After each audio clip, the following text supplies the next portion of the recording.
اعوذ باللہ من الشیطان الرجیم، بسم اللہ الرحمن الرحیم۔ السلام علیکم ورحمۃ اللہ وبرکاتہ۔ شروع اللہ کے نام سے جو بہت مہربان اور نہایت رحم کرنے والا ہے۔ آپ دیکھ رہے ہیں میرا YouTube channel Bakhtawat Islamic T V. حضرت علی ابن حسین رضی اللہ تعالی عنہ کنیت ابو محمد اور لقب زین العابدین اور سجاد تھا۔ آپ امام علی مقام امام حسین ابن علی کے بیٹے تھے اور آپ کی والدہ محترمہ کا نام بی بی شیربانو تھا۔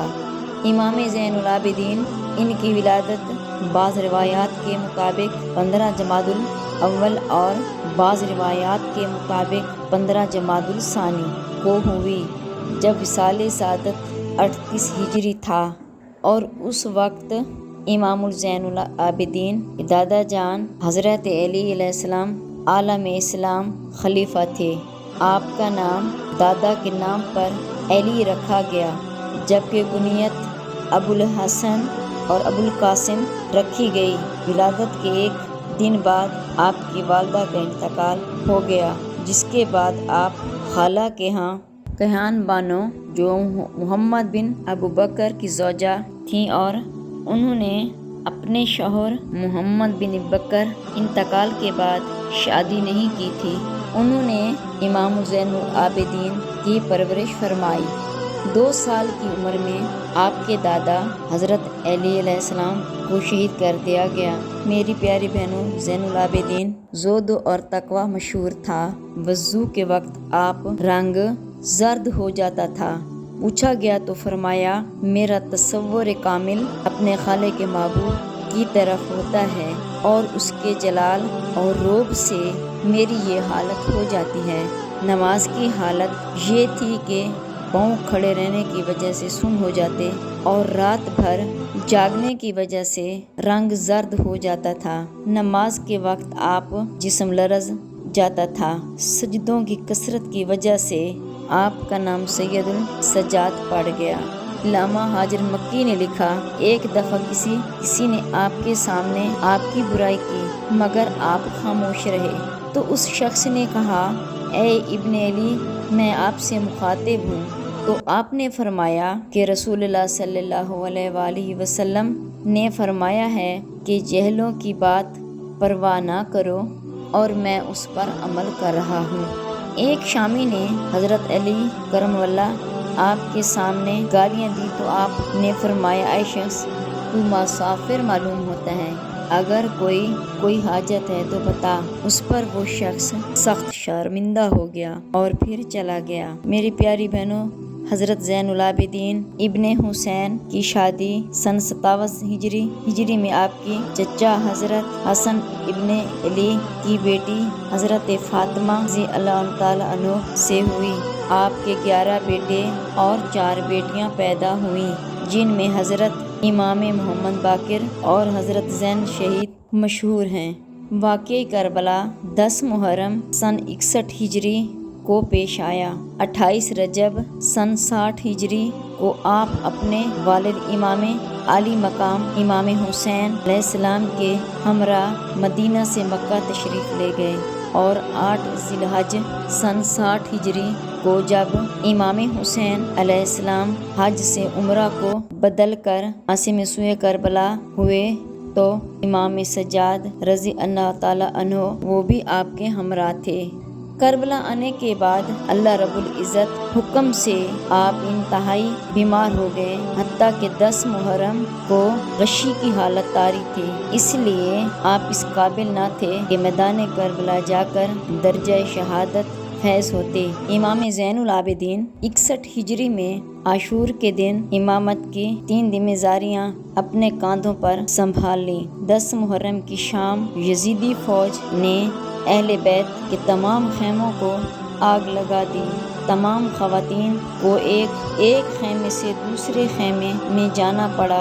بالآخر امام وقت کے حکم پر اپنے آپ کو بچانے کی خاطر اہل بیت کی خواتین خیموں سے باہر آ گئیں۔ اس کے بعد ظلم کی انتہا ہو گئی۔ 11 محرم آپ کو اہل حرم کو ایک کچاوا اونٹوں پر سوار کیا گیا اور امام کے کندھوں اور ہاتھوں پہ ہتھکڑیاں اور پیروں میں بیڑیاں ڈال دی گئیں۔ پہلے کوفہ اور پھر دمشق میں روانہ ہوئے۔ تمام شہداء امام علی مقام امام حسین السلام کے سر نیزے کی نوکوں پر ساتھ روانہ کیے گئے۔ خاندان رسالت یہ قافلہ 16 ربیع الاول سن 61 ہجری کو دمشق پہنچا اور عورتوں بچوں رسیوں سے بندھا ہوا دربار یزید میں پیش کیا گیا۔ 1 سال کی قید مشکلات سے سہ کر آپ 8 ربیع الاول سن 62 ہجری کو مدینہ منورہ واپس تشریف لے گئے اور تمام عمر خاندان رسالت کی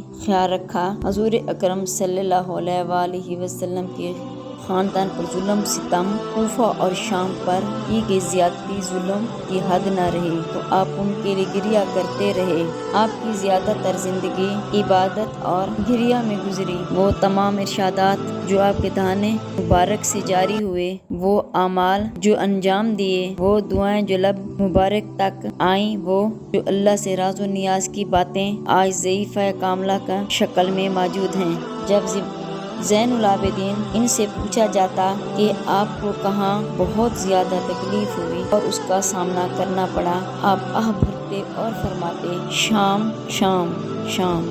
امام زین العابدین کو اس واقعے کا سب سے زیادہ دکھ تھا کہ نبی زادیوں کو سر برہنہ بغیر چادروں کے یزید ابن معاویہ مالعون کے دربار کھڑا ہونا پڑا۔ میری پیاری بہنوں، دمشق میں فاسد یزید ابن معاویہ یزید کے دربار امام زین العابدین جو مشہور خطبہ دیا، اس کا ایک حصہ یوں ہے: میں پسر زمزم صفا ہوں، میں فرزند فاطمہ ہوں، میں اس کا فرزند ہوں جسے کو گردن پہ ذبح کیا گیا، میں اس کا فرزند ہوں جس کا سر نوک کے نیزے پہ سجایا گیا۔ میرے دوست روز قیامت سیر و سراب ہوں گے اور ہمارے دشمن روز قیامت بدبختی میں ہوں گے۔ یہ خطبہ سن کر لوگ رونا اور شور مچانا شروع کر دیا تو یزید گھبرا گیا۔ اس نے مؤذن کو کہا کہ اذان دے، امام خاموش ہو جائیں۔ اگر اذان کا وقت ہوتا تو ٹھیک تھا، مگر اس وقت نہ اذان کا وقت تھا نہ نماز کا وقت تھا۔ یزید کے حکم پر اذان شروع کی۔ حضرت علی ابن حسین امام زین العابدین خاموش ہو گئے۔ جب مؤذن نے حضور تاجدار حضور صلی اللہ علیہ وآلہ وسلم ختم نبوت انبیاء جناب محمد رسول اللہ صلی اللہ علیہ وآلہ وسلم کی رسالت کی گواہی دی تو حضرت علی ابن حسین امام سجاد امام زین العابدین رو پڑے اور کہا کہ اے یزید، تو بتا کہ محمد صلی اللہ علیہ وآلہ وسلم تیرے نانا تھے یا میرے؟ یزید نے کہا کہ آپ کے تھے۔ تو حضرت علی نے فرمایا پھر کیوں تو نے اہل بیت کو شہید کیا؟ یہ سن کر یزید یہ کہتا ہوا چلا گیا یہ نماز سے کوئی واسطہ نہیں۔ اسی طرح ایک آپ کا خطبہ اور بھی مشہور ہے جو آپ مدینہ واپس آ کر دیا۔ آپ ربیع الاول سن ہجری کو دیا۔ آپ واپس پہنچے، روضہ رسول صلی اللہ علیہ وسلم پر پہنچے تو قبر اطہر پر گال رگڑ کر چند اشعار پڑھ کر فریاد پیش کی جن کا ترجمہ یوں ہے: میں آپ سے فریاد کرتا ہوں اے نانا، اے تمام رسولوں میں سب سے بہتر، آپ کا محبوب حسین شہید کر دیا گیا اور آپ کی نسل تباہ اور برباد کر دی گئی۔ اے نانا، میں غم کا مارا آپ سے فریاد کرتا ہوں کہ مجھے قید کیا گیا، میرا کوئی حامی و ناصر نہ تھا۔ اے نانا، ہم سب اس طرح قید کیا گیا کہ جیسے لاوارث کنیزوں اور بچوں کو کیا جاتا ہے۔ اے نانا، ہم پر اتنے مصائب ڈالے گئے جن کو انگلیوں پر گنا نہیں جا سکتا۔ میری پیاری بہن، مروان ابن الحکم کی مرنے کے بعد سن 65 ہجری میں حکم بن مروان تخت نشین ہوا تو اس نے حجاج بن یوسف کو حجاز کا گورنر مقرر کیا، کیونکہ حجاج نے عبداللہ بن زبیر کو قتل کر کے حجاز تباہ کیا تھا۔ حجاج نے کعبہ پر سنگباری کی اور کعبہ کو تباہ کیا تھا، حتیٰ کہ اسے دوبارہ تعمیر کی ضرورت پیش آئی۔ اس وقت عبد الملک بن مروان حجاج بن یوسف کو حکم دیا کہ حضرت علی ابن حسین یعنی امام زین العابدین کو گرفتار کر کے شام پہنچا دیا جائے۔ اس نے زنجیروں میں باندھ کر مدینہ سے باہر ایک خیمے میں رکھوایا۔ علامہ ابن مکی کے مطابق عبد الملک بن مروان کو کچھ لوگوں نے سمجھایا کہ حضرت علی ابن حسین رضی اللہ تعالیٰ عنہ خلافت سے کوئی غرض نہیں رکھتے، اس لیے انہیں نہ چھیڑا جائے۔ عبد الملک بن مروان حجاج کو پیغام بھجوایا کہ بنی ہاشم کو ستانے اور ان کا خون بہانے سے پرہیز اور احتساب کرو کہ بنی امیہ کے اکثر بادشاہ انہیں ستا کر جلد تباہ ہو گئے۔ اس کے بعد انہیں حجاج نے چھوڑ دیا اور عبد الملک بن مروان کی زندگی میں زیادہ تنگ نہ کی۔ جب حجاج نے کعبہ کو تباہ کیا اور اس کی دوبارہ تعمیر ہوئی تو حجر اسود کو نصب کرنے کا مسئلہ کھڑا ہوا، کیونکہ جو کوئی اسے نصب کرنا چاہتا تو حجر اسود متزلزل اور مضطرب رہتا اور اپنے مقام پر نہ ٹھہرتا۔ بالآخر حضرت علی ابن حسین زین العابدین رضی اللہ تعالیٰ عنہ نے اسے بسم اللہ پڑھ کر نصب کیا تو بخوبی نصب ہو گیا۔ اگرچہ آپ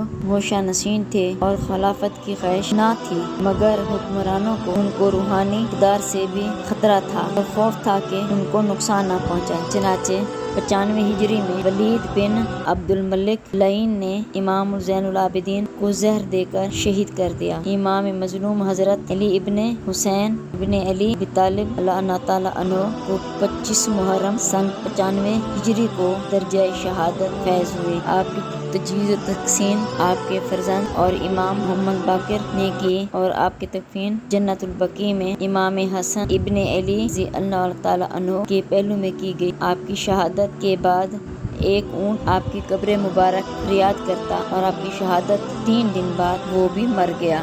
ایسی مزید اچھی ویڈیو دیکھنے کے لیے میرے چینل کو لائک کریں، شیئر کریں، سبسکرائب کریں، بیل آئیکن کو پریس کریں تاکہ میری ہر آنے والی ویڈیو آپ تک بآسانی پہنچ سکے اور میری حوصلہ افزائی ہو۔ فی امان اللہ۔